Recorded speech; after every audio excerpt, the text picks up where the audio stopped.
नमस्कार। आज मैं आपके समक्ष साखी लेकर आया हूं जो कबीर के बीजक में लिखी हुई है। कबीर जी कहते हैं कि वो निराकार और सर्वव्यापी ईश्वर को ही मानते हैं। कबीर जी का जन्म उस समय हुआ जिस समय बाह्य आडंबर यानी दिखावा, धर्म के नाम पर दिखावा हुआ करते थे।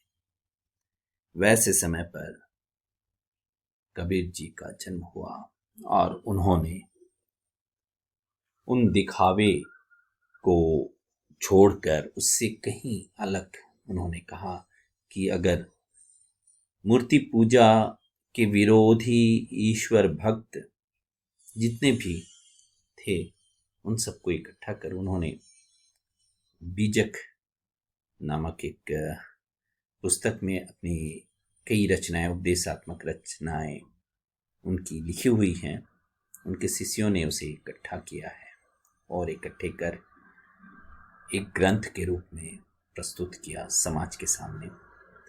वो कहते थे, पाहन पूजे हरि मिले तो मैं पूजूं पहाड़। कहने का तात्पर्य, अगर पत्थर को पूजने पर भगवान मिल सकता है तो मैं बहुत से भगवानों को प्राप्त करना चाहूंगा और मैं पहाड़ पूजूंगा तो बहुत से भगवान आ जाएंगे। इस तरह से उन्होंने बाह्य आडंबर और भक्ति भावनाओं को एक नया मोड़ दिया। तो आइए सुनते हैं उनकी साखी को।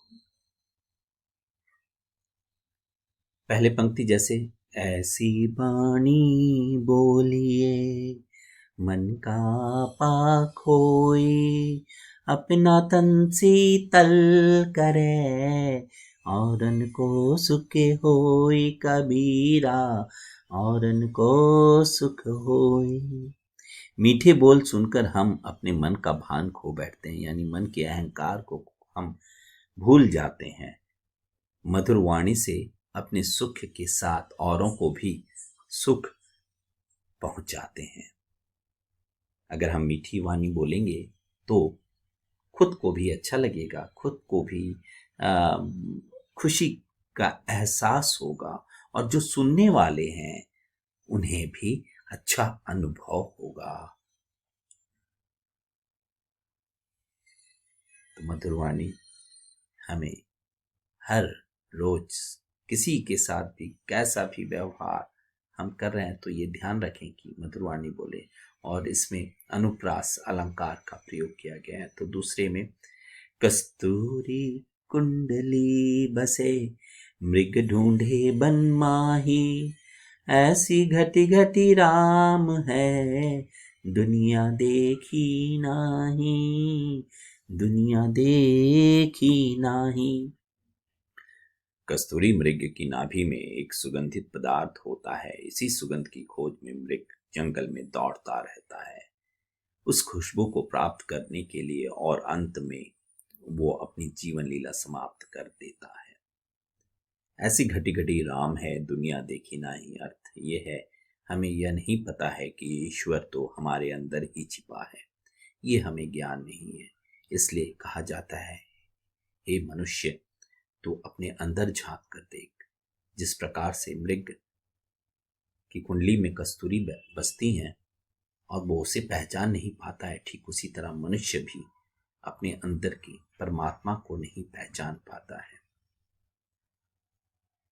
अब दूसरे साखी में, जब मैं था तब हरि नहीं, अब हरि है मैं नहीं, सब अंधियारा मिटी गया जब दीपक देखिया माही। अर्थ ये है कि जब मुझ में अहंकार था, यानी मैं था, तो मैं हरि या ईश्वर से बहुत दूर, कोसों दूर था, क्योंकि मुझ में अहंकार था और उसके घमंड में मैं चूर था। लेकिन जैसे ही ज्ञान रूपी दीपक, जब मैंने सत्य दीपक, ज्ञान रूपी दीपक जलता देख लिया, तो मेरे मन का अहंकार, अंधकार, अज्ञान रूपी अंधकार मिट गया। कबीरदास जी कहते हैं, ज्ञान जहां से भी प्राप्त हो उसे ले लेना चाहिए। मुख्य भाव अहंकार दूर होने पर मानव ईश्वर के नजदीक आ जाता है। तो नेक्स्ट जो चौथी साखी है वो इस प्रकार से, सुखिया सब संसार है खाए और रोए, दुखिया दास कबीर है जागे और रोए। सुखिया सब संसार है खाए और सोवे, लोग भोग विलास में डूबे हैं और सुख की नींद में सो रहे हैं, भौतिक सुखों में लिप्त हैं। ये देखकर कबीर दास जी दुखी हैं, उदास हैं और कहते हैं कि दुखिया दास कबीर है जागे और रोए। कबीर दुखी हैं कि लोग ईश्वर से दूर होते चले जा रहे हैं, लोग भोग विलास में इतने डूब गए हैं कि सुख की नींद में सो रहे हैं और ईश्वरीय भक्ति से कोसों दूर निकल रहे हैं। तो दूसरे साखी में कहते हैं, विरह भुवंग तन बसे मंत्र न लागे कोई, राम वियोगी ना जीवे जीवे तो बौरा होए। विरह वेदना पीड़ा दर्द की तुलना कवि ने एक विषैले सांप के दंश यानी विष से की है, जिस पर कोई मंत्र नहीं चलता है। यहाँ रूपक अलंकार का प्रयोग किया गया है। अलंकार पढ़ाते समय ये बताऊंगा आप सबों को। और वो कहते हैं ईश्वर का प्रेमी अलग होने पर पागल हो जाता है। जैसे मैंने पिछली कक्षा में आप लोगों को कहा कि भक्ति भावना से अगर किसी को दूर किया जाए तो वो बावला हो जाएंगे, पागल हो जाएंगे, जिस प्रकार से मीरा भाई। तो नेक्स्ट में, निंदक नेड़ा राखिए आंगनी कुटी बधाई, बिन साबन पानी बिना निर्मल करे सुभाए। कहने का तात्पर्य यह है कि जो निंदा करने वाले हैं, जो हमारी निंदा करते हैं, क्रिटिसाइज करते हैं, उसे अपने आंगन में ही रहने देना चाहिए, उसे कुटिया बनाकर रखना चाहिए, क्योंकि वैसे लोग हमारे अंदर की बुराइयों को बिना पानी बिना साबुन के ही साफ कर देते हैं। इसलिए तो कहा गया, निंदक नेड़ा राखिए आंगनी कुटी बधाई, बिन साबन पानी बिना निर्मल करे सुहाय। अब यहां देखिए, इसका मुख्य भाव, निंदा करने वाले को अपने पास रखना चाहिए ताकि वो हमें अपनी बुराइयों को बताए और हम उसे साफ करें, अपने अंदर से हटा दें। तो दूसरी पंक्ति में कबीर जी कहते हैं, पोथी पढ़ी पढ़ी जग मुआ पंडित भया न कोई, एक आसिर पीऊ का पढ़े सो पंडित होए। यानी पोथी पढ़ने से ज्ञान मिलता तो हर कोई ज्ञानी बन जाता, हर कोई बन जाता।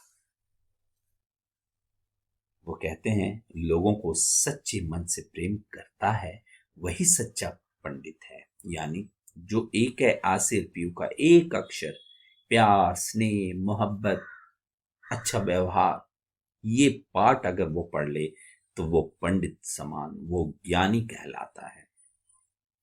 सच्चे मन से प्रेम करे तो वो ज्ञानी कहलाएगा। हम घर जलाए आपना लिया मुराड़ा हाथी, अब घर जलायो तास का जे चले हमारे साथी। कहने का तात्पर्य यह है कि कबीर सांसारिक वस्तु त्याग कर ईश्वर की भक्ति करते हैं और दूसरों को भी करने के लिए कहते हैं। इसलिए कह रहे हैं कि हम घर जलाया अपना, यानी अंदर हमने अपने घर यानी अपने दिलों के, अपने इस शरीर के अंदर जो अहंकार रूपी, अज्ञान रूपी जो अंधकार था उसे हमने जला दिया और वहां प्रकाश फैलाया है। अब हाथ में ज्ञान का प्रकाश लेकर एक लकड़ी जो कि जल रही है, लौ की लकड़ी, उसे लेकर आगे बढ़ रहा हूं और सबके घरों को जलाने के लिए निकल पड़ा हूं। यानी कि सबके दिलो दिमाग में ज्ञान के प्रकाश को फैलाना है। तो यही कह रहे हैं कि अपना घर द्वार सब छोड़कर भगवान की भक्ति में आप लीन हो जाओ, ईश्वरीय भक्ति में लीन हो जाओ, ऐसा कबीरदास जी कह रहे हैं।